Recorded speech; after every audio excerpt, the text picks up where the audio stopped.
Ini mewakili kawan Pak Ustadz. Terserahlah mau mewakili siapa. Ketika kami sudah ikut kajian Riyadhus Shalihin sama Ustadz, langsung mengikuti kajian yang lain secara online, lalu kita menyampaikan ulang kajian tersebut di majelis.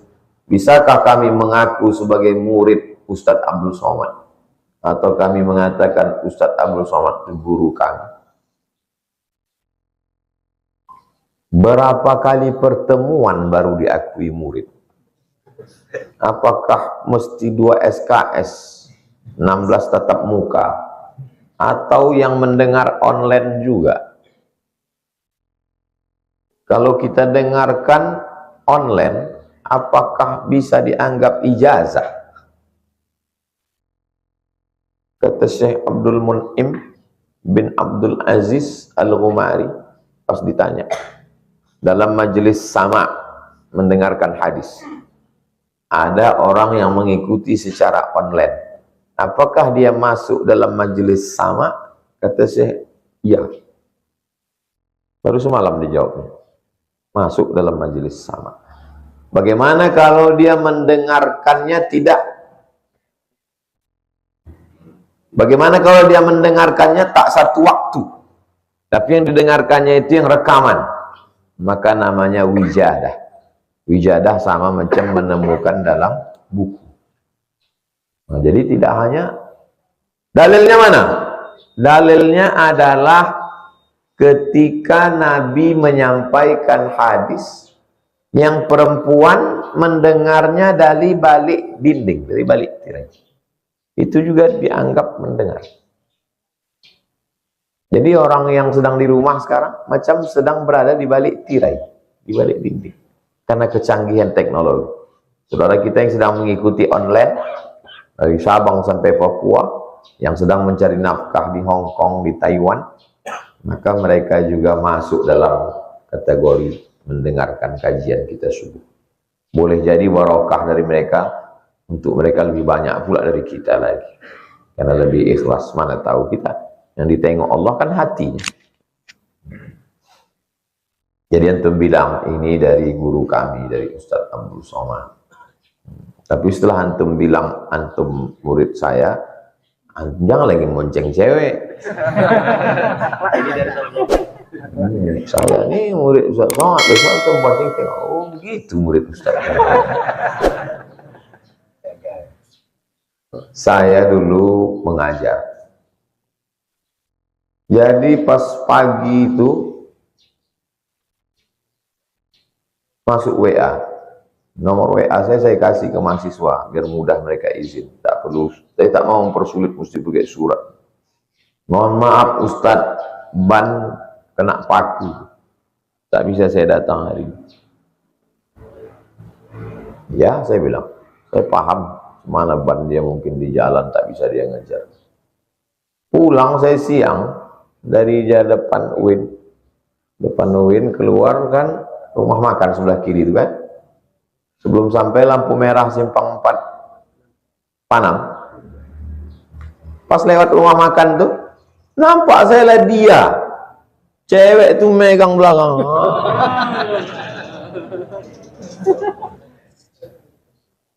Istighfar saya, astagfirullah. Saya istighfar bukan menengok itu, istighfar pada Allah. Kenapa lah mesti Allah tunjukkan ke saya? Kalau seandainya lewat aja sikit aja, dia lebih cepat sikit atau saya terlambat sikit, kan tak nampak saya itu kan. Nampak saya. Saya rekam sampai berhenti di lampu merah. Pas masuk besok di kelas tak sampai di saya nengok mukanya. Mau menunjukkan diri, kau nih kan. Dibohonginya saya, itulah namanya dibohongi bulat-bulat itu loh. Ada mahasiswa begitu. Ingat saya mukanya, namanya tak ingat.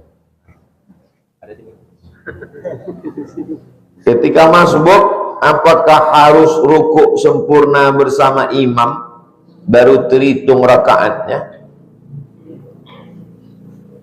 Antum masuk ke dalam masjid, antum takbiratul ihram dulu. Jangan karena mau mengejar imam rukuk, antum langsung rukuk. Allahu Akbar, lupa takbiratul ihram. Allahu Akbar, Allahu Akbar. Dapat antum 1 kali tasbih, udah terhitung ruku. Karena minimal tumak ninah itu 1 tasbih. Allahu Akbar, subhana rabbiyal azim. Sependek-pendek bacaan tasbih, subhana rabbiyal azim, subhana rabbiyal azim. Dapat ruku. Tapi pas antum masuk dia sami Allah. Ya pula antum batuk biar supaya imam itu lambat. Mentang-mentang antum donatur tunggal di situ. Misalnya masuk.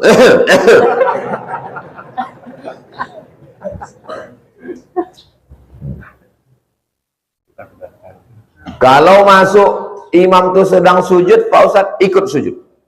Ini banyak orang sampai ke masjid imam sedang sujud, tegak dia. Dia supaya pas imam tegak baru tegak. Untuk apa kita ikut? Bukan terhitung 1 rakaat. Boleh jadi sujud itulah yang menyebabkan kau masuk surga. Karena sujud itulah yang paling ikhlas. Sujud itulah yang paling ikhlas. Kenapa? Tak terhitung 1 rakaat. Tak tahu kita tentang sujud mana. Sajdatun, 1 sujud lebih baik daripada dunia dan seisinya. Sujud yang mana? Mana tahu kita. Entah sujud yang itu ya. Jadi masuk ke dalam masjid, apa yang dilakukan imam? Imam sujud, sujud kita. Imam duduk antara 2 sujud, duduk kita. Imam tasyahud, duduk kita tasyahud. Ini masuk ke dalam masjid, imam tasyahud akhir, tegak-tegak dia nunggu orang yang masbuk juga. Manalah kawan-kawan yang terlambat. Imam tasyahud akhir, takbiratul ihram, duduk ikut sama imam. Kalau tuan membeli lakban, banyak dijual toko dan buku. Jazakallah khairan atas jawaban. Semoga dalam lindungan Allah selalu. Kalau tuan membeli lakban untuk dipakai kaki yang sakit, jangan cuma jazakallah khairan, tolong juga membantu masjid. Itu sekedar tradisi pepantun Melayu aja. Bebalas tuh mesti dijawab. Kalau tuan pergi ke keramat, jangan lupa membeli katun. Kalau ustadz memang hebat, tolong ustadz jawab pantun. Menyiram bunga yang sedang layu. Bunga layu tumbuh di atas. Kalau memang kau orang Melayu, jangan berpantun menengok kertas. Sewaktu-waktu saya memberikan kontak perempuan kepada teman saya yang laki-laki. Tidak lama dari itu mereka pun pacaran. Dan saya menyesal sampai sekarang. Karena merasa menjadi jembatan untuk mereka bermaksiat. Bagaimana pandangan Ustadz? Apakah dosa pacaran mereka perbuat? Saya ikut dapat dosanya. Man dalla ala khairin falahu mislu ajri fa'ilihi. Siapa yang menunjukkan perbuatan baik, dia dapat macam pahala orang yang melakukannya. Mafhum mukhalafahnya, yang berbedanya dari sini, maka menunjukkan perbuatan jahat juga dapat dosa. Man sanna fil islami sunnatan hasanatan. Siapa yang mengajarkan tradisi yang baik, falahu ajruha, dia dapat pahalanya. Maka yang menunjukkan sunnatan sayyi'atan, falahu wizruha, dia dapat. Jadi macam mana supaya putus keran dosa jariah ini? Kontak dia balik. Bilang sama dia, kau udah nikah perempuan, udah 3 anak kami, katanya. Alhamdulillah. Yang lalu-lalu itu istighfar lah. Ada kau dulu bawa dia jalan makan bakso. Tak diceritakan lagi, kata dia. Mudah-mudahan diampunkan Allah, dosa aku pun juga mudah-mudahan diampunkan Allah. Tapi kalau dia belum nikah, suruh dia nikah. Kasih tahu sama perempuan itu. Udah berapa lama kalian pacaran? Udah 5 tahun, sejak aku kasih nomor dulu. Tak nikah-nikah, tidak. Nasib kau macam kue roti. Dibuka, dijilat, dicelupin, nggak dimakan-makan. Rugi perempuan. Jangan mau kalian pacaran. Saya punya penyakit, mohon maaf, penyakit ambeien. Jadi selalu susah untuk buang air besar. Dan kadang-kadang berdarah. Bagi yang belum kena, banyak makan buah, kates, pisang, minum air. Jangan makan yang kesat-kesat. Yang kesat-kesat, salak, yang pahit-pahit. Makanya kalau kita mencret, makan yang kesat-kesat, yang pahit-pahit. Salak, pucuk jambu, kelutuk, yang pahit-pahit. Berhenti dia. Jadi antum mesti seimbang makan buah. Jangan makan yang terlalu pedas-pedas, berlebihan. Pedas itu juga tak bagus bagi saluran pencernaan. Saya ingin umroh bareng Ustadz dan saya sudah daftar. Insya Allah berangkat tanggal 4 Oktober bulan depan. Jadi awal Oktober itu nanti ada 2 kali Rabu saya tak masuk karena sedang umroh. Yang ingin saya tanyakan, bagaimana hukumnya pakai celana dalam yang tidak berjahit untuk antisipasi untuk saya sendiri. Pakai pampers untuk orang dewasa. Pampers itu kain yang memang dicetak. Kalaupun ada jahit-jahitannya, itu masuk dalam kategori ad-darurat tubihul mahzurat. Yang darurat membolehkan yang terlarang. Ad-daruratu tuqaddaru biqadriha. Yang darurat ada kadarnya. Kadarnya kapan? Kadarnya sampai tahallul. Habis itu nanti. Kalau dia mengalami pendarahan dan lain sebagainya, boleh dipakainya lagi. Nah, jadi ada pampers untuk orang dewasa, cari di toko-toko. Apakah kegantengan seorang laki-laki bisa menjadi fitnah bagi wanita? Sekarang bukan cuma bagi wanita, bagi laki-laki juga, karena selera orang udah berubah sekarang. Makanya antum balik dari sini beli kemiri dibakar untuk menumbuhkan kumis dan janggut. Karena kalau antum tak berkumis tak berjanggut, nanti banyak orang berselera menengok antum. Sebagaimana fitnah seorang wanita bagi laki-laki. Wa qala niswatun fil madinati imra'atul azizi turawidu fataha. Surat Yusuf.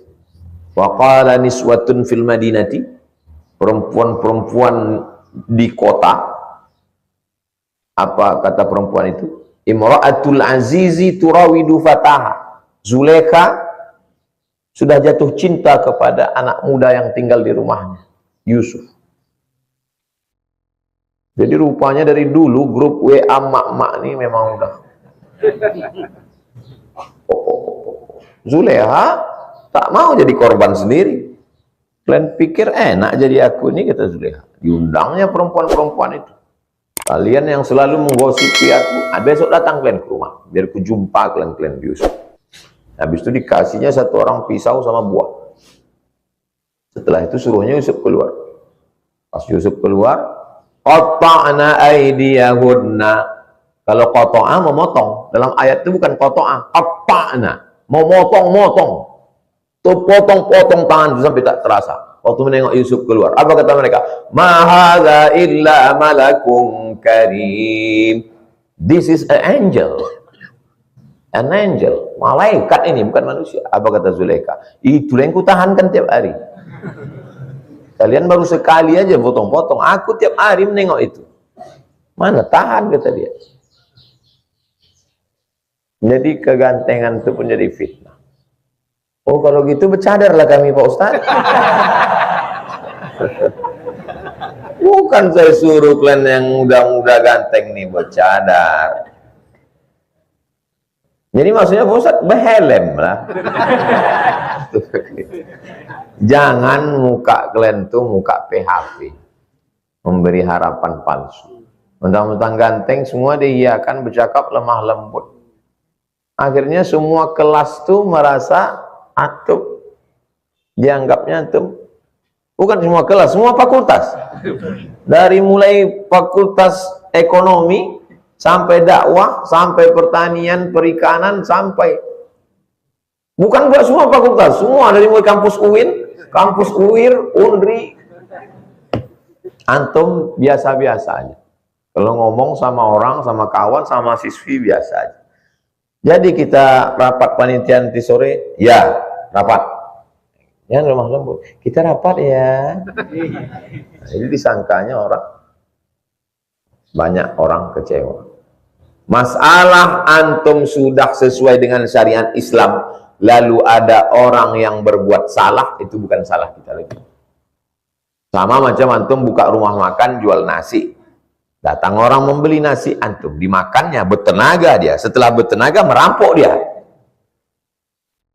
Lalu, pas di akhirat, ditanya perampok. Kenapa kau merampok? Karena aku bertenaga. Kenapa kau bertenaga? Karena aku makan ketupek gulai paku dari warungnya tadi. Tidak antum dapat dosa gara-gara itu. Karena itu bukan urusan antum. Antum menjual yang halal. Memang wajah itu ciptaan Allah. Tidak mesti setelah ini antum beli air raksa, siramkan ke muka. Daripada ini jadi fitnah, ku hancurkan aja.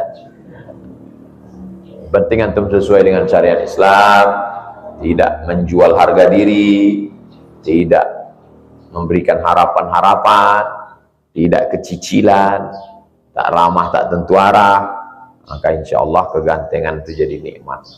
Kalau antum ganteng, antum sholat, antum sopan, antum baik, itu jadi dakwah juga. Apa kata kawan-kawan antum yang lain? Tengok siapa itu. Udah ganteng, kaya, sholat lagi. Kau udah hitam, tak sembahyang, belum masuk neraka udah hitam. Nah, jadi kalau antum ganteng, antum jadi iklan untuk Islam ini. Banyak kawan-kawan saya yang ganteng-ganteng itu jadi iklan untuk Islam. Islam ini agama yang bagus, produk yang bagus, tapi bintang iklannya kurang bagus sehingga produknya menjadi tidak menarik. Mudah-mudahan Allah menjaga anak-anak muda kita, insya Allah. Orang-orang tuanya pun dijaga juga. Kan berarti anak muda ini didoakan orang tuanya sudah selamat.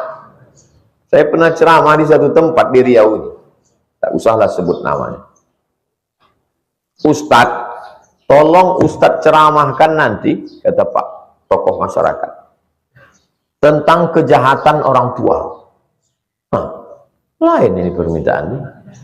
Apa maksud Bapak kejahatan orang tua? Orang tua di kampung ini Pak Ustadz, asal habis menakik gotah sama manen sawit, pergi orang tua ke kota, habis itu orang tua masuk ke diskotik.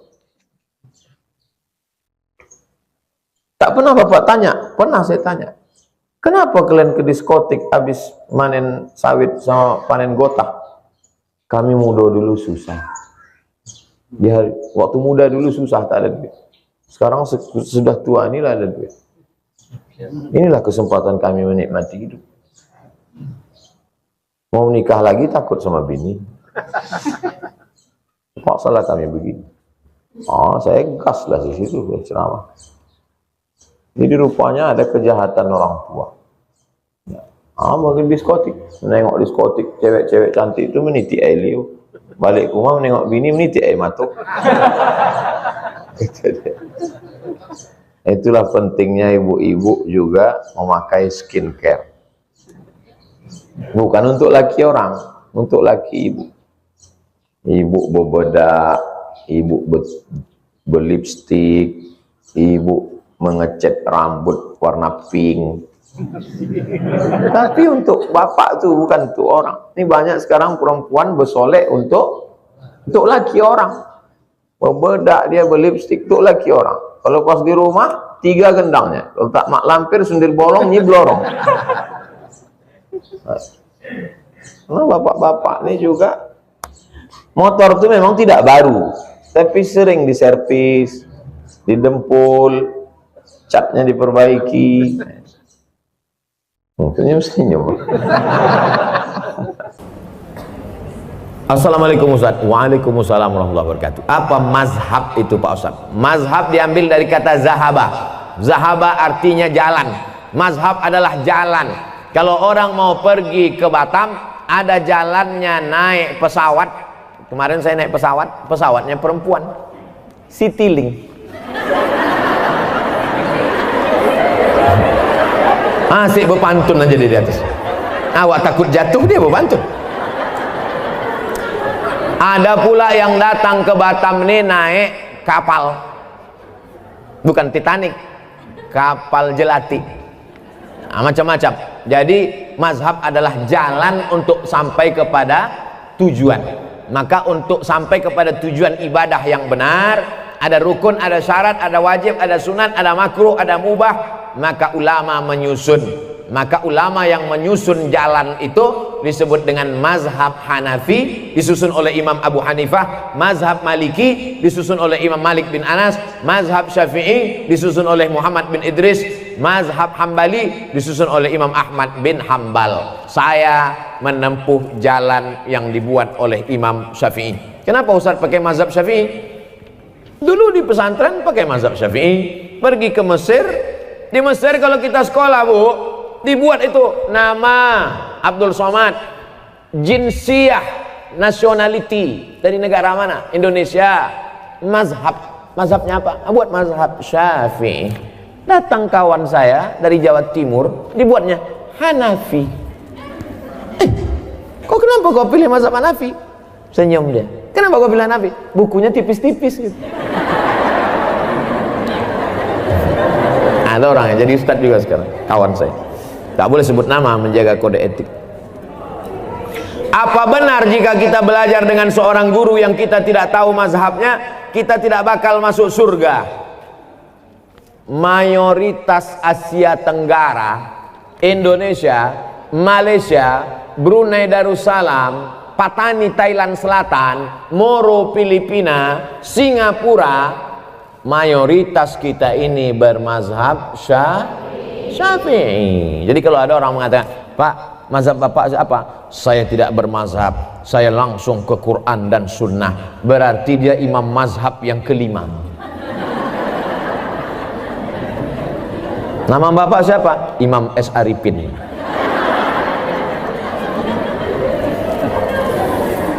Bermazhab sebetulnya dia. Mana ada orang tak bermazhab di dunia ini? Imam As-Suyuti, hafalan hadisnya, hafiztu mi'atai alfa hadis. Aku hafal 200.000 hadis. 200.000 hadis dia hafal. Hafalan Qur'annya, tafsirnya aja 2 biji. Satu tafsir Jalalain, satu tafsir Ad-Durrul Mansur fit tafsir bil Ma'sur. Kitabnya berapa? Ada murid dia, namanya Imam Ad-Daudi. Kata Imam Ad-Daudi, guruku Imam Suyuti itu kitabnya 500 kitab. Abdul Somad di Batamnya aja 500, tapi satu judul. Dia 500 judul kitabnya, tapi di ujung namanya Jalaluddin Abdurrahman As-Suyuti Asy-Syafi'i. Ulama selevel itu tetap pakai mazhab. Lalu ente siapa? Tak bermazhab. Sementara beliau mengajarkan akhlak mulia berpedoman dengan Al-Quran dan hadis. Bermazhab dia. Kalau tak bermazhab dia, nanti kita datang diam-diam tanya, kau diam-diam apa mazhab? Aku sebetulnya mazhab, cuman aku segan. Bermazhab, apa tak bermazhab? Assalamualaikum Pak Ustaz. Waalaikumsalam. Apakah koperasi itu riba? Kumpullah duit ibu, sejuta, 100 orang berarti 100 juta. Terkumpullah duit 100 juta. Lalu kemudian ditanya kepada masyarakat, siapa yang mau bisnis silakan minjam uang kemari. Akhirnya minjam uang lah orang ramai-ramai. Minjam 10 juta bayar 12, minjam 100 bayar 120, minjam 20 bayar 24. Bunganya selama setahun dikumpul, dibagi kepada seluruh bunga dari simpanan wajib, maka transaksinya semuanya adalah uang dengan uang riba. Pinjam uang, bayar uang, kembali uang, riba. La ta'kulur riba ad'afan mudha'afah. Lalu bagaimana dengan BMT Pak Ustadz? Baitul Mal wa Tamwil. Ibu masih konsen? Yang tak konsen gerakkan kepala ke kanan, ke kiri, ke atas, ke bawah, bukakan mulut.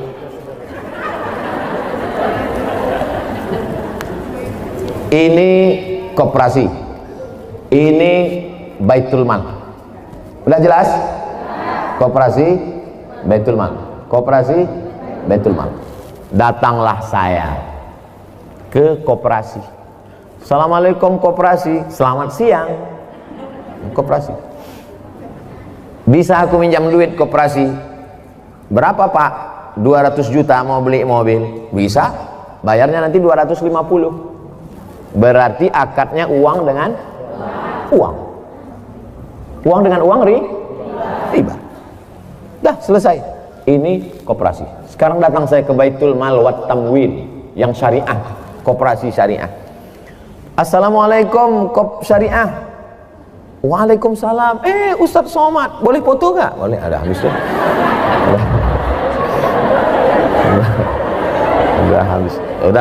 Udah habis basa-basi cerita. Apa tujuan nih Pak Ustadz? Apa tujuan Pak Ustadz? Saya mau beli mobil. Berapa harganya Pak Ustadz? 200 juta. Bisa tak minjam duit? Mohon maaf Pak Ustadz, minjam duit tak bisa. Walaupun kita udah foto, tak bisa. Jadi macam mana? Datanglah Baitul Mal wal Tamwil. Di mana mobilnya Pak Ustadz? Mobilnya ada di dekat Masjid Agung. Pergilah orang BMT ini membeli mobil itu. Dibelinya lah mobil itu secara cash. Setelah dibelinya mobil itu secara cash, dijualnya kepada saya secara cicil. Maka akad saya dengan BMT uang dengan mobil, uang dengan uang riba, uang dengan barang. Bisa buka handphonenya semua? Silakan buka. Setelah buka handphone, buka Google. Sudah? Setelah buka Google, tulis di situ SOMADMOROCCO.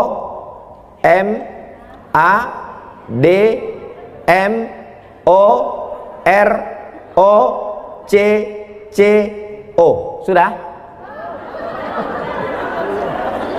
Saya ulang sekali lagi. Sudah buka Google? SOMADMOROCCO.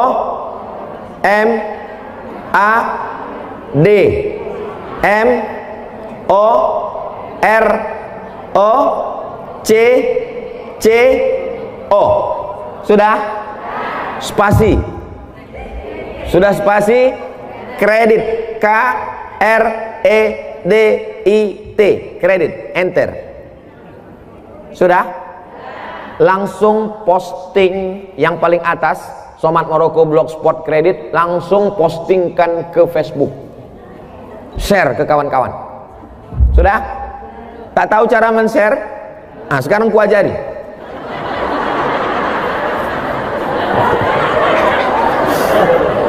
Nah itu di atas sebelah kanan yang ada titik 3, picit itu. Habis itu pilih FB di bawah, sama Instagram, sama pilih 3 sekali, Facebook, Instagram dengan WhatsApp. Share, bagi ke kawan-kawan tentang bolehnya akad uang dengan barang. Dah, setelah nampak tulisannya bisa baca di situ. Kredit. Kita baca ya. Majma' fikih, lembaga fikih Islam membolehkan jual beli dengan tempo jangka waktu pada konferensi ke-6 yang dilaksanakan di Jeddah pada tanggal 17 dan seterusnya. Bawah. Apa dalilnya?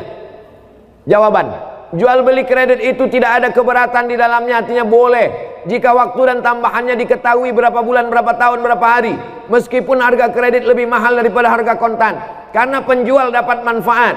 Penjual dapat manfaat tambahan harga, pembeli mendapat manfaat tempo jangka waktu. Mana dalilnya?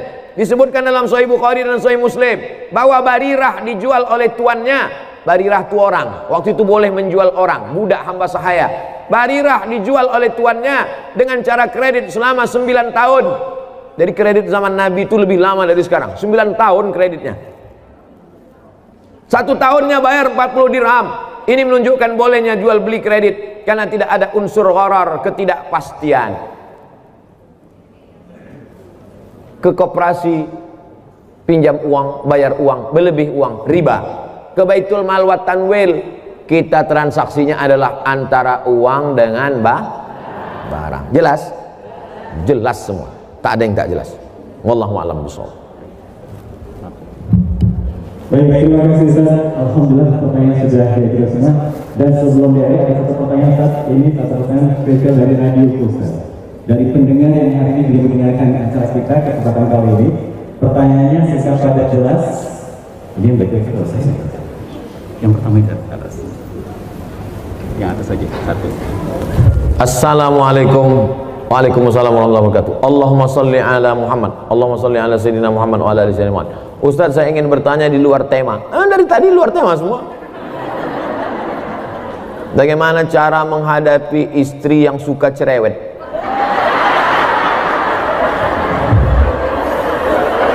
Jadi ibu dengarkan baik-baik ya.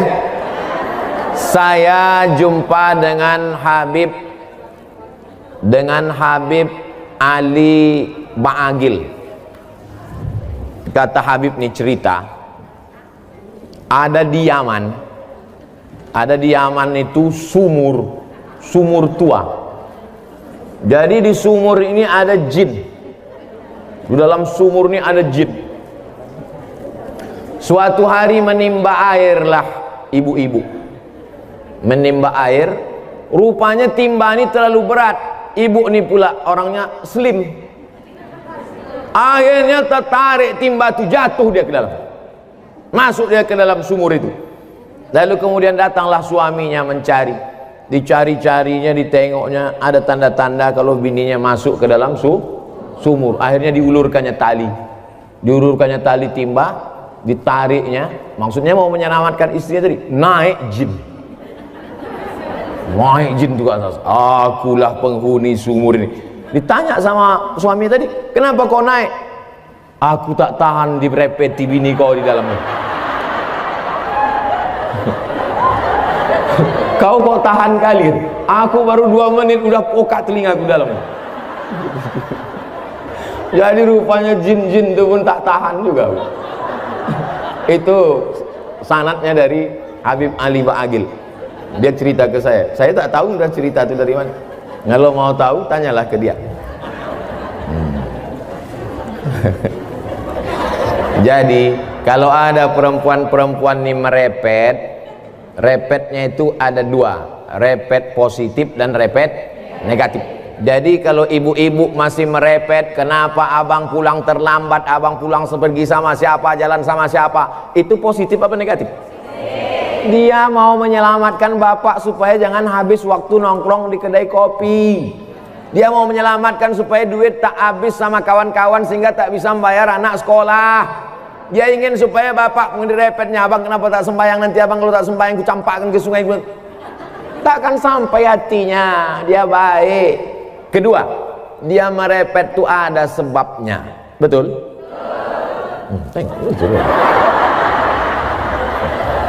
Tapi kalau sudah lengkap 5, sudah dikasih makan, sudah dikasih pakaian, sudah dikasih tempat tinggal, sudah dikasih pendidikan, sudah dikasih perhatian, merepet juga dia.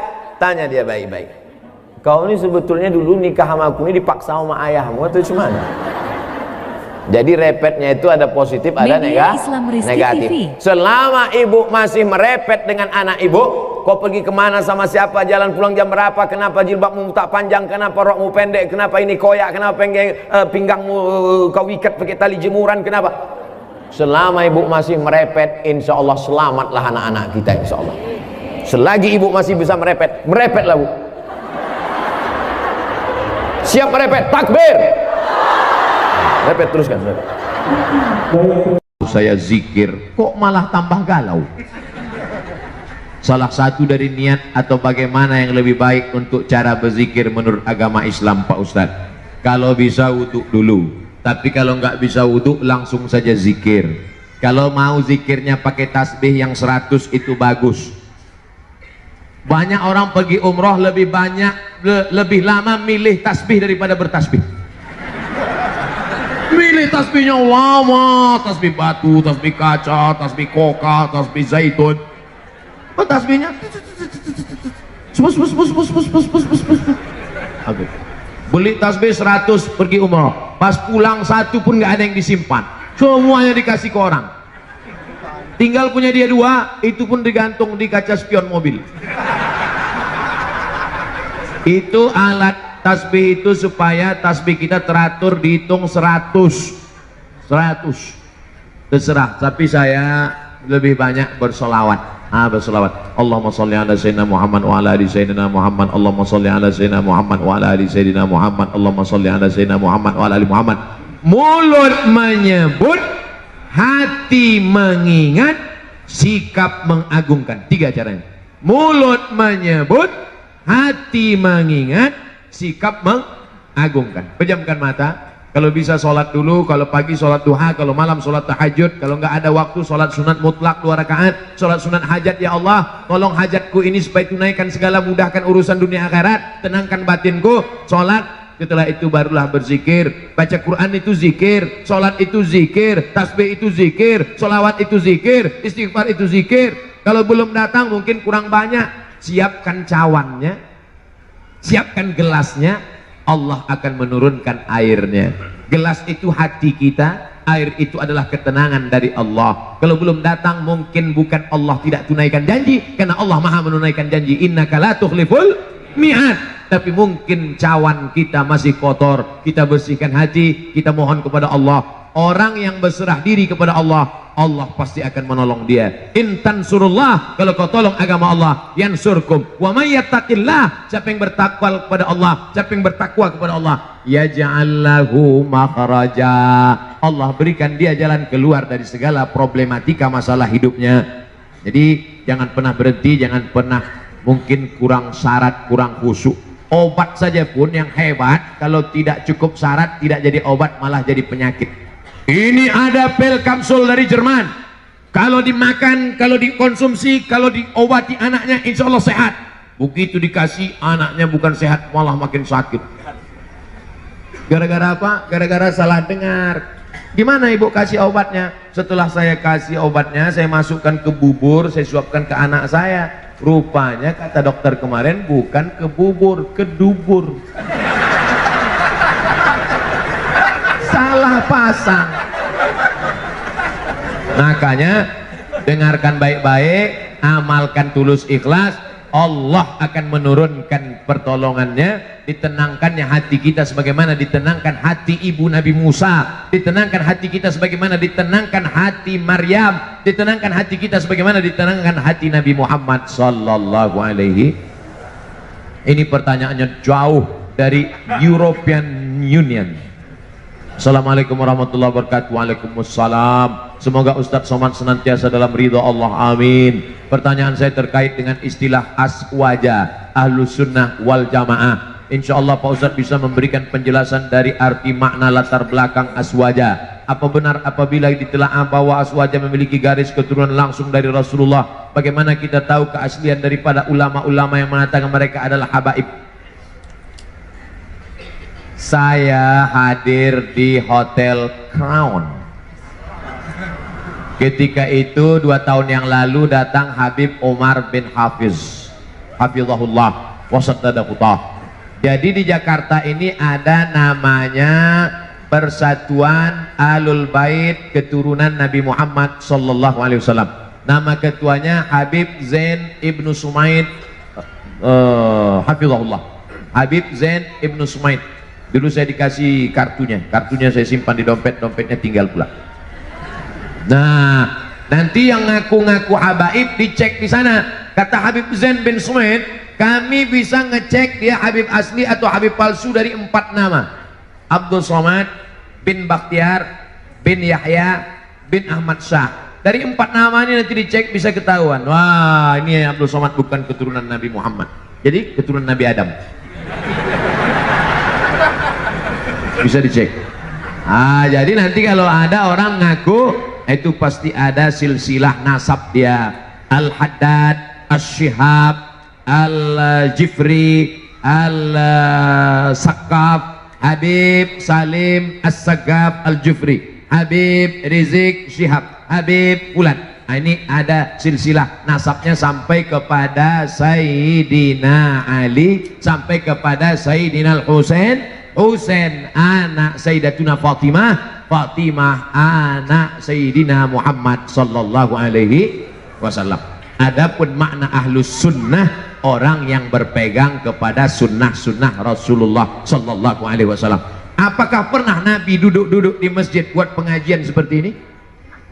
Pernah. Nabi duduk, Sayyidina Ali, Abu Bakar, Umar, Utsman, Ali, Thalhah, Zubair, halaqah namanya. Halaqah artinya lingkaran. Maka perbuatan kita ini sesuai apa tidak dengan sunnah Rasulullah? Sesuai. Maka perbuatan yang sesuai dengan sunnah dilaksanakan. Perbuatan itu dilakukan oleh orang ahlus sunnah. Ada ahlus sunnah, ada lawannya, namanya apa? Ahlul bid'ah. Perbuatan yang tidak dilakukan oleh Nabi Muhammad SAW, memisahkan antara laki-laki dan perempuan. Sunnah apa bid'ah? Sunnah, tak boleh campur aduk. Makanya dibuat itu ada pagar. Agak langgar-langgar pagar sedikit karena. Tapi nanti pas ketika sholat, apa kata imam? Sawus sufuf, luruskan shaf. Shaf laki-laki yang paling baik di depan, shaf perempuan yang paling baik di belakang. Ini adalah sunnah-sunnah. Maka keluar dari sunnah ini disebut dengan ahlul bid'ah. Jangan mudah menunjuk orang, hei pelaku bid'ah. Karena kalau ditunjuk orang pelaku bid'ah berarti dhalalah. Kalau sudah dhalalah berarti nar. Tiga sepaket, tiga paket, tiga dalam satu, satu dalam tiga.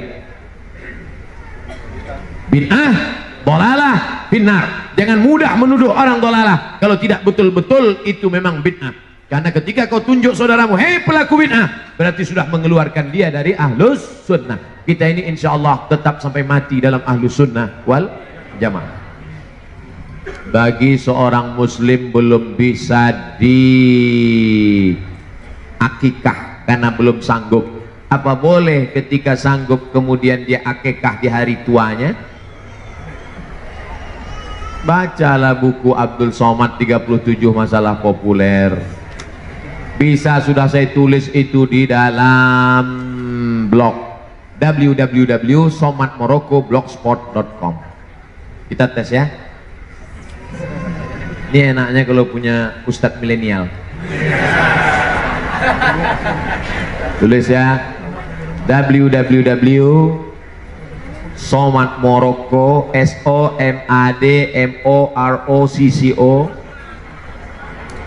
tempat saya kuliah dulu, blogspot.com, enter. Dapat blognya kan? Bilang aja dapat. Itu dia blog Abdul Somad. Udah dapat?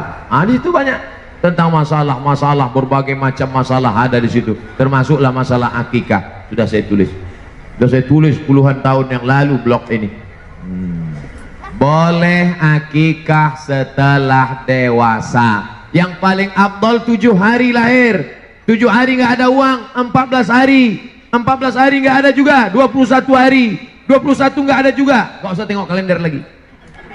Tahun, 2 tahun, 5 tahun, 4 tahun. Ibu, bapak yang sekarang umur 40 tahun belum akikah, pulang dari sini cari kambing. www.kambing.com. Beli kambing, nanti malam buat akikah. Tapi akikah saja, jangan minta ayun pakai marhaban. Akikah saja, rambutnya nggak perlu digundul lagi. Akikah saja, nama nggak perlu diganti, payah ganti paspor.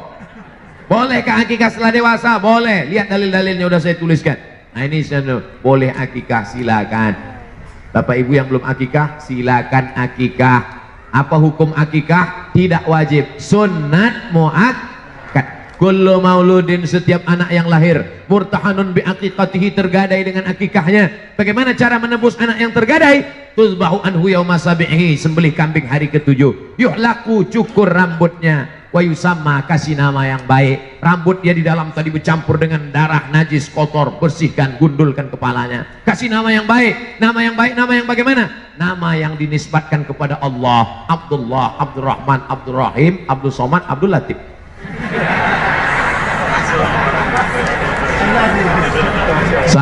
tanya tentang orang-orang yang pernah menerima transfusi darah. Apakah darah yang diterimanya itu dapat mempengaruhi dia terhadap sifat anak-anak yang dilahirkan sesudah itu?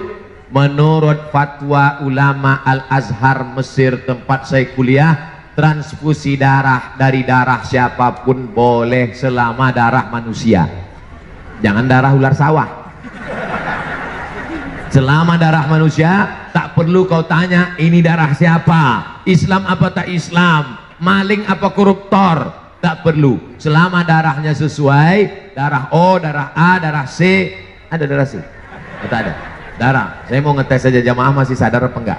Media Islam Rizky TV. Saya waktu pertama kali cek darah, dilobangi ujung jari, diletakkan di atas kaca, dicek. Wah, darah Ustaz Somad darah paling mahal. Darah lu apa darah Zekman ya? Darah, kata dokter, darah Ustaz Somad ini darah paling mahal, darah AB kata dia. Saya waktu itu bangga. Wow, Ustaz, darah mahal itu payah nanti kalau donor. Yang paling bagus itu apa dokter? Darah O, mudah aja kata dia. Artinya apa? Terserahlah, itu memang sudah kudrat iradat Allah Subhanahu wa taala. Asal jangan darah biru aja lah. Darah biru berarti habis kena tinju bengkak. Nah, kalau nanti bapak ibu sakit, ada orang donor dari Palang Merah Indonesia, tidak perlu tanya ini darah siapa, sukunya apa, agamanya apa. Yang penting dengan cara yang benar. Adapun pengaruh-pengaruh jelek negatif yang disebut berasal dari darah itu, kalau makanan itu kita makan dari jalan haram, dibeli uang haram, sepiring nasi uduk. Jangan nasi uduk lah Pak Ustaz, kesukaan saya mie ayam. Jangan mie ayam lah Pak Ustaz, makanan saya lontong sayur. Sepiring lontong sayur berubah menjadi setetes darah, setetes darah berubah menjadi daging. Ayyuma lahmin, setiap daging nabata min haramin, tumbuh dari yang haram, fannaru aulabih, tempatnya api neraka jahanam. Kalau dari uang belanja diberikan makanan, maka berubah menjadi darah haram. Adapun transfusi darah maka dibolehkan oleh ulama. Kita ikut ulama, sami'na wa ata'na, fas'alu ahla dzikri, tanya ulama kalau tidak tahu, in kuntum la ta'lamun, kalau tidak tahu. Mudah-mudahan kita semuanya selamat dari yang haram-haram insyaallah. Pak Ustadz, bagaimana kalau kita mencintai wanita yang sudah punya suami?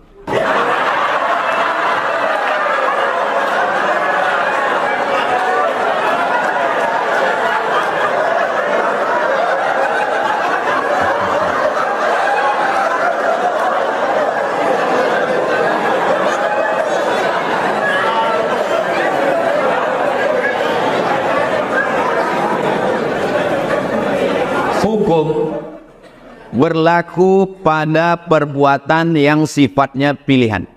Saya ulang sekali lagi.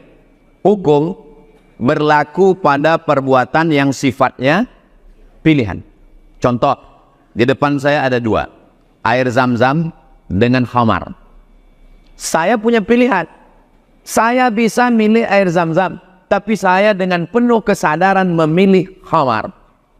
Haram. Kenapa? Karena saya punya pilihan. Masjid, diskotik, ada pilihan atau tidak? Ada pilihan. Mestinya saya ke masjid, saya pilihkan langkah kaki saya ke tempat arang. Saya ulang sekali lagi, hukum berlaku pada perbuatan yang ada pilihan. Sekarang saya tanya, apakah mencintai itu pilihan? Tidak. Kita tak bisa dipaksa untuk mencintai atau tidak mencintai. Kalaulah cinta itu pilihan, maka tak tergila-gilalah Laila Majnun. Kais tidak akan tergila kepada Laila, walaupun bapaknya tak setuju. Maka tak bisa ibu mengatakan, memaksa ke anak ibu, kau jangan jatuh cinta sama dia. Karena cinta bukan pilihan. Jadi kalau ada orang jatuh cinta sama bini orang, dia berusaha untuk melawan. Dengan cara apa? Dengan berbagai macam cara. Pergilah ke Masjid Al-Falah, minta diruqyah. Supaya kalau ada jin-jin yang mengganggu dia. Kalau dia belum menikah, segeralah menikah. Supaya hilang fokus dia ke bini orang tadi. Kalau dia sudah punya istri, berusahalah lebih mesra lagi dengan istrinya supaya itu tidak mengganggu. Insya Allah, mudah-mudahan diselamatkan Allah Subhanahu Wa Taala. Ini ujian juga. Ada orang diuji dengan sakit, ada diuji dengan ekonomi duit. Ini badan sehat, duit ada, jatuh cinta sama bini orang. Mudah-mudahan kita diselamatkan Allah Subhanahu Wa Taala. Bukan berarti saya diselamatkan Allah. Ya Ustaz enak lah ngomong gitu. Ustaz kan Ustaz tadi goda setan. Saya digoda setan juga. Oh, jadi kalau Ustaz itu digoda setan juga. Goda setan juga. Setan yang menggodanya Ustaz juga. Setan yang dikirim untuk menggoda saya nih Ustaz juga. Lulusan dari Mesir juga. Langsung belajar ke Firaun. Itu maka di mana-mana selalu saya minta kita saling mendoakan supaya hati kita istiqomah. Jangan tengok FB-nya, jangan tengok IG-nya, jangan masuk grupnya, jangan. Ibu balik dari sini periksa handphone orang nih. Siap move. Dalam hadis disebut as-sukutu alamatur ridha, diam tanda setuju. Bagaimana Ustadz seorang wanita istri yang bekerja membantu perekonomian suami? Apa ada batasannya? 5. Yang pertama, izin suami. Bang, aku mau kerja. Awas kalau tak kau izinkan. Tak bisa. Bang, aku mau kerja karena aku tengok kau fakir miskin susah kali. Aku ni kan sarjana.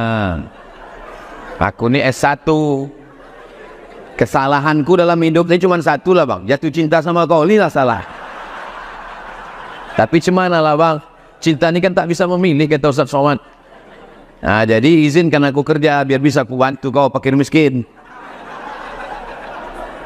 Sama, izin suami. Yang kedua, la tabarrajna tabarrujal jahiliyatil ula. Jangan bersolek-solek jahiliyah. Ibu berangkat ke kantor tuh dandanannya biasa aja. Aku Pak Ustadz, kalau aku tak berbedak, muka aku pucat macam nyi blorong sundel bolong mak lampir susar ngeson. Boleh pakai bedak yang warnanya sewarna kulit. Aku kalau tak pakai minyak wangi Pak Ustadz, bau bawang bombay. Boleh pakai parfum yang menghilangkan bau. Jangan sampai pakai yang baunya menyengat sampai satu kantor tuh pingsan.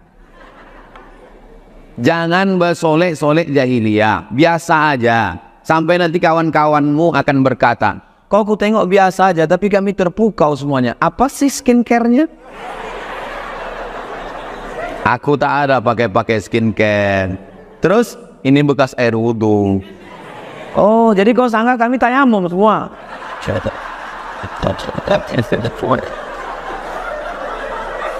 Yang ketiga, la yadribna bi arjulihinna. Jangan pukulkan kaki ke lantai. Apa maksud jangan memukulkan kaki ke lantai? Sengaja dipakai gelang kaki kanan kiri gemerincing. Pas masuk kantor kerincing. Semua direct enggak tahu. Membuat perhatian. Perempuan yang ingin diperhatikan berarti kurang perhatian di rumah. Yang keempat, la takhda'na bil qaul. Jangan bersuara mendesah-desah, mendayu-dayu. Apalagi yang bagian pelayanan masyarakat. Assalamualaikum. Waalaikumsalam. Ini kantor dinas. Iya betul. Jangan mendayu-dayu. Waalaikumsalam. Ini kantor dinas ya? Iya. Kenapa tak boleh bersuara mendayu-dayu? Yatma'alladzi fi qalbihi marad. Tidak boleh perempuan bersuara mendayu-dayu karena ada laki-laki yang dalam hatinya penyakit. Begitu didengarnya suara itu dia langsung error. Yang kelima, la tusafiranna imra'atun illa ma'adhi mahramin. Tak boleh berdua-duaan dengan laki-laki perempuan tak mahram. La yakhluwanna rajulun ma'amra'atin illa ma'adhi mahramin. Tak boleh berdua-duaan. Kalau makan bertiga berempat, jalan 3 berempat. True story kisah nyata. Habis saya khutbah Jumat, turun dulu. Datang laki-laki memegang kaki saya menangis. Tunggu dulu. Tahan dulu. Aku mau sholat ba'diyah dulu. Selesai sholat sunat ba'diyah, nangislah. Kita kalau orang datang mengadu, sebetulnya dia tak mau apa-apa. Dia cuma ingin ada orang mendengar keluh kesahnya. Dengarkan dia. Udah habis selesai, apa masalahnya? Istri saya Pak Ustadz dekat dengan kepala dinas. Kemana-mana pergi keluar kota, saya yang mengantarnya Pak Ustadz. Pak, jaga istriku nih ya Pak ya. Rupanya memang betul-betul dijaganya Pak Ustadz. Gitu. Dijaganya Pak Ustadz. Aku udah menganggapnya ayah Pak Ustadz. Sekarang aku tak tahan lagi Pak Ustadz. Rupanya orang itu udah berbuat macam-macam Pak Ustadz. Cemana nih Pak Ustadz? Lalu saya bilang, cinta kau sama dia? Cinta Pak Ustadz. Sayang kau sama dia? Sayang Pak Ustadz. Pindahkan bini kau dari kantor itu ke tempat lain. Jauhkan dia. Putuskan hubungannya. Kau jaga dia. Tahajud kau malam. Berzikir bersama. Perbaiki. Siap Pak Ustadz? Ya. Sebulan sesudah itu datang lagi. Cemana? Tak tahan Pak Ustadz. Terbayang-bayang terus Pak Ustadz. Tidak ada laki-laki yang siap menerima bini yang sudah diobok-obok. Jaga itu perempuan. Tak siap dia menerima. Tak tahan saya Pak Ustadz. Terbayang saya terus wajah dia Pak Ustadz. Entah apa-apa yang dia buat Pak Ustadz. Berarti jawaban kau yang bulan lalu itu tak betul. Memang tak betul Pak Ustadz. Laki-laki ini tak bisa. Laki-laki itu punya superior. Laki-laki itu menganggap dirinya hebat. Laki-laki itu menganggap kaulah satu-satunya, hanya cinta kepada aku saja. Gitu. Ustaz kok tahu? Aku laki-laki. Maka kalian perempuan jangan macam-macam sama laki-laki. Kalau pernah kalian membuat macam-macam, kalian tobat aja. Tak usah kalian ceritakan. Tobat aja. Bang, aku tobat. Apa dosa kok? Diam, tak usah kalian tanya ada saya. Karena orang ini tak bisa menerima. Tak bisa dia menerima. Orang barat yang hidupnya bebas, yang hidupnya macam maaf cakap binatang. Saya dikirimkan gambar. Seorang perempuan mengaku ketemu pacarnya di rumah makan 10 menit cuman tak bisa diterima oleh suaminya. Laki-laki itu egois. Memang. Kalau mau laki-laki yang tak egois, bencong lah. Maka kalian perempuan, aku sampaikan hati-hati. Walaupun nampaknya saya tausiah di sini, tapi sesungguhnya video ini ditonton oleh semua kantor dinas dimanapun perempuan berada. Jadi jaga baik-baik. 5 syarat itu. Silakanlah bekerja. Gajinya Pak Ustadz, suami bergaji 10 juta, istri bergaji 10 juta. Apa bedanya? Dalam gaji suami ada nafkah istri dan anak, tapi dalam gaji istri tidak ada nafkah apa-apa. Itu bedanya. Gaji laki ada untuk perempuan. Gaji kalian perempuan bersih. Tapi karena kalian sayang sama si fakir miskin tadi,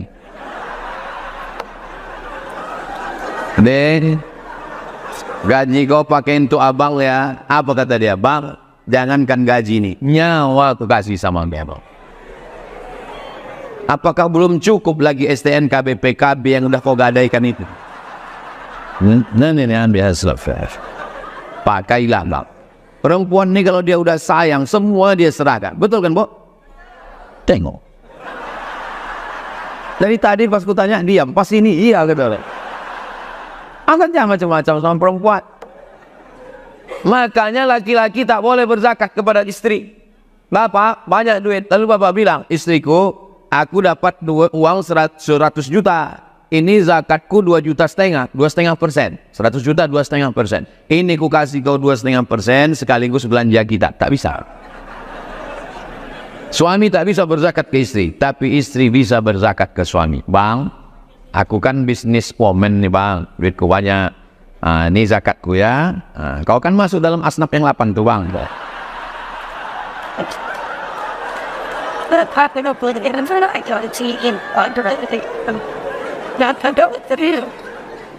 Beruntunglah kalian yang punya istri S1, ASN, pegawai, dan mereka pula. Jangan kalian berbuat macam-macam.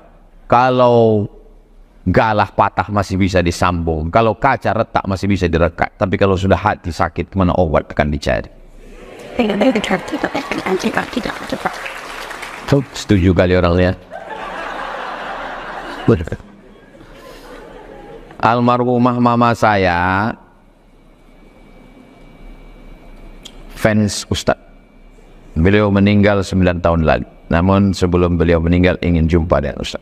Dan akhirnya ketemu Ustaz di masjid.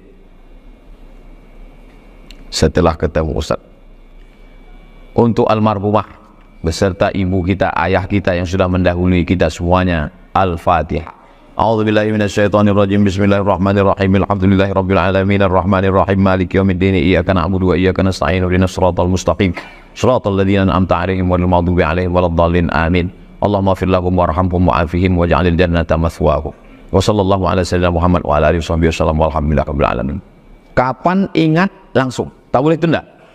Saya kapan saya ingat mak saya dan ayah saya langsung, tak boleh tunda. Habis baca Al-Kahfi, habis baca Yasin, langsung. Ya Allah, sampaikanlah pahala bacaanku Yasin dan Al-Kahfi tadi kepada almarhumah, kepada almarhum. Jangan tunda, asal ingat langsung. Datang jamaah, Ustaz, almarhumah mak saya, langsung. Karena kalau tunda, lupa. Kita kerja melebihi waktu jam kantor. Apakah kita termasuk orang yang menzolimi diri sendiri?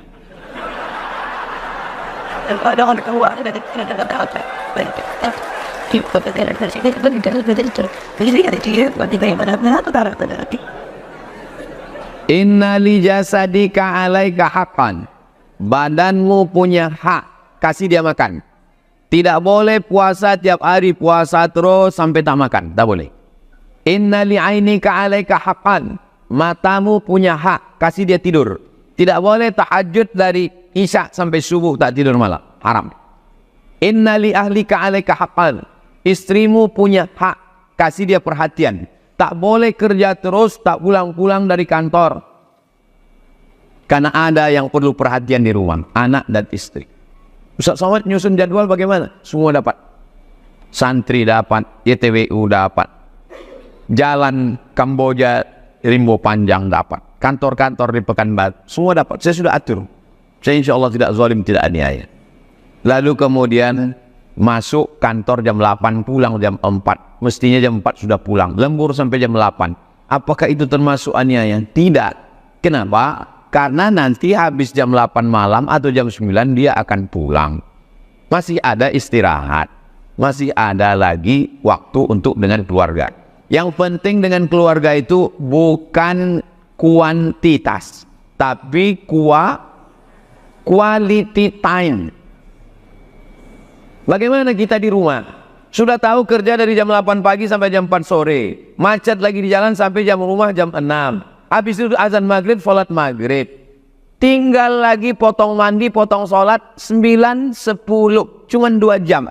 Handphone mati. TV mati. Laptop mati. Gunakanlah untuk istri, untuk anak. Jangan lagi habis untuk handphone. Datang anak membawa lembaran. Papa, ini tadi nilai di sekolah bagus. Dipoto pula anak, ada anak respon kali.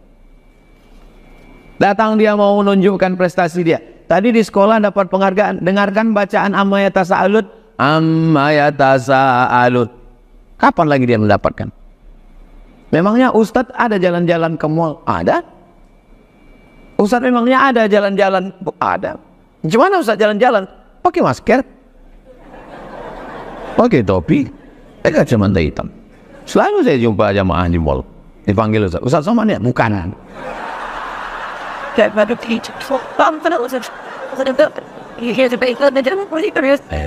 Jadi kita mempanggil untuk keluarga jalan-jalan. Saya pergi tausiah hari Jumat, hari Sabtu, hari Ahad, hari Senin, Selasa, Rabu di rumah.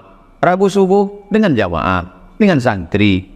Jadi jangan sampai ada orang yang punya hak terhadap diri kita. Ayah mak yang masih hidup, yang udah meninggal. Nih, setiap menjelang puasa saya wajib pulang membawa buat kenduri sedekah almarhuman.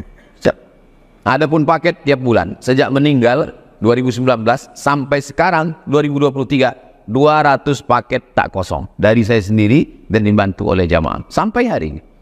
Jangan pernah lupakan orang yang lalu, yang ada sekarang, karena kita berada di keliling orang-orang.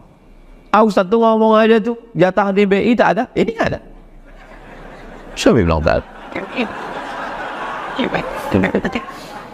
Ustadz, bagaimana caranya bisa ikhlas dengan takdir Allah atas kejadian yang tak disukai, padahal apa yang diajarkan untuk rukun Islam itu sangat luar biasa? Dalam perjalanan hidup saya sejak 1977 sampai 2023, ya sekarang kira-kira lebih kurang 26-27 tahun lah. Umur ini kan bukan masalah angka, masalah rasa. Banyak sekali yang saya inginkan tak sesuai dengan yang diinginkan Allah. Yang terjadi keinginan saya atau keinginan Allah? Keinginan Allah. Dan saya tidak suka, saya marah, saya risau. Tapi ternyata setelah sekian tahun, oh, rencana Allah itu ini. Kita hanya bisa 3. Berusaha. Yang kedua, berdoa. Setelah itu bertawakal. Tapi jangan langsung ke langkah ketiga. Ini yang tak betul. Berusaha dulu. Habis berusaha all out. Berdoa. Habis berdoa bertawakal. Setelah itu serahkanlah. Jadi jangan belum ada apa-apa udah tawakal. Pas ditanya, abang gimana bisnisnya? Kita serahkan pada Allah. Itu tak betul. Itu bukan ajaran Islam. 3 step itu mesti dilakukan. Jadi dalam perjalanan banyak sekali hal-hal yang menurut saya, kalau sesuai keinginanmu dengan keinginan Allah, Allah ingin kau bersyukur. Kalau tak sesuai keinginanmu dengan keinginan Allah, Allah ingin kau bersabar. Di balik sabar itu ada hikmah yang luar biasa. Tapi kan ngomongnya aja yang enak itu. Pas menjalankannya, oh sakit kan. Bagaimana cara menghilangkan sakitnya? Pertama ngaji. Ngaji itu menghilangkan sakit. Ikuti pengajian-pengajian. Yang kedua, sholat. Yang ketiga, zikir. Apalagi di Pekanbaru ini banyak sekali majelis-majelis pengajian. Merasa lebih cantik dan lebih pede. Suaminya sudah melarang karena tak sesuai tuntunan agama. Bahkan sudah melihatkan video ustadz tentang itu, tapi istri tetap juga melakukan tanpa sepengetahuan suami. Apa hukumnya bagi suami ustadz? Suami ini yang suami kok, insya Allah tidak terkena azab kubur. Dia lah saking azabnya di dunia kok.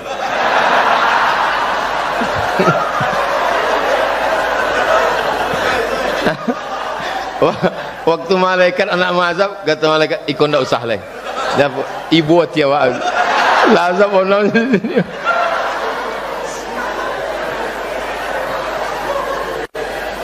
Masalah mengecat rambut, kalau inyo betudung nama nengok lakinya surang ndak apa-apa. Jadi ibu-ibu nah rambutnya udah agak-agak memutih, dicatnya pakai warna pirang atau warna hitam, lalu kemudian nama nengok lakinya surang. Cuma banyak kini perempuan inya bersolek bukan untuk lakinya tapi untuk laki orang. Kalau lakinya balik kojo, payah membedakan antara inya sama mak lampir. Inya bersolek untuk laki orang, itu tidak betul. Ikut tentang masalah rambut. Adapun masalah mengubah bibir, disuntik biar supaya apa kini kabarnya makin ke bawah makin seksi, disuntik-suntik, maka ada 5 nan dilaknat Allah. La'anallahul wasimat, Allah melaknat orang tukang buat tato. Wal mutasimat, minta buatkan tato. Wal mutafallijat, wal mutanammisat, mencabui kok mencabui, mencukur, diubah-ubah. Wal mutafallijat, menjang gigi.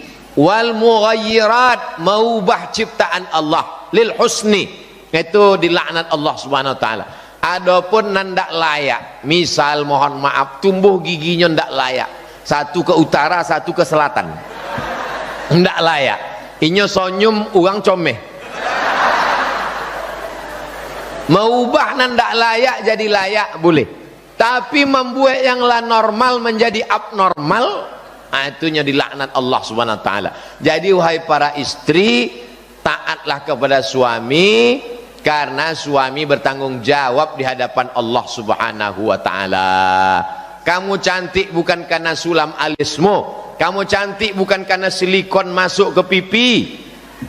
Ingin mancung, hidung disuntik silikon, disiko suntik silikon, disiko suntik silikon niko kalau masuk inyo ke kulit indak bisanya menyatu dengan kulit, akhirnya gatal-gatal, lalu kemudian muncul nanah. Kata dokter kok dipotong takui, akhirnya digantungkanlah lintah untuk menyedot nanah di dalam. Dek terjadi infeksi, menyedotnya pakai jarum musa kulit, digantungkan, namanya terapi lintah. Biasa lintah kalau melokek ndak omongnya dicabui, tapi sih kok asal jatuh lintah pun jijik. Cari di internet berita tentang kegagalan operasi plastik. Kau cantik bukan karena operasi plastik, kau cantik karena wudukmu, kau cantik karena tahajudmu, kau cantik karena ibadah. Tapi jangan pula terlalu pede. Kalau ditanya dek orang, kenapa kamu cantik sekali? Ini bekas wudu. Jadi orang sangka kami tayamum selama itu gitu. Nah, lagi joleh nama joleh ke tadi. Enggak joleh, mau ulang sekali lagi. Assalamualaikum Ustaz. Waalaikumsalam. Apa hukum main lempar gelang di pasar malam?